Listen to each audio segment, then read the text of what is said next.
নওগাঁর মান্দায় চকৌলি high school and college অধ্যক্ষ নজরুল ইসলাম ও managing কমিটির সভাপতি ইদ্রিস আলীর বিরুদ্ধে নিয়োগ বাণিজ্যে স্বজনপ্রীতি ও অর্থ আত্মসাৎ সহ নানা অনিয়মের অভিযোগ পাওয়া গেছে। এসব অনিয়ম দুর্নীতির প্রতিবাদে শনিবার বিকেলে প্রতিষ্ঠানের প্রধান ফটকের সামনে মানববন্ধন, বিক্ষোভ সমাবেশ ও প্রতিবাদ সভা করেন স্থানীয়রা।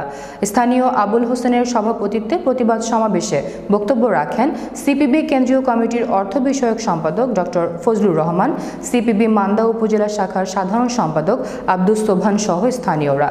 এ বিষয়ে অধ্যক্ষ নজরুল ইসলাম ও সভাপতি ইদ্রিস আলীর সঙ্গে যোগাযোগ করা হলে তাদের বিরুদ্ধে আনিত অভিযোগ মিথ্যা ও উদ্দেশ্যপ্রণীত বলে দাবি করেন। হেডমাস্টার যে দুর্নীতি যেভাবে করেছে এটা একেবারে জঘন্য পরিমাণে করছে। ঘুষ খালেও তো মানুষ অনেক গোপনে খায়, আর ওখানে ঘুষ খায় আর বাইরে ঢাক ঢোল পিটানোর মতো ওরাই বলে। এই নিয়োগ দেওয়ার ক্ষেত্রে এইখানে বিশাল একটা শিক্ষা প্রতিষ্ঠানের দুর্নীতি এসে গেছে। কাজে আমরা এলাকাবাসী সবাই সচেতন হয়ে আমরা এই মানববন্ধন সভার আয়োজন করেছি।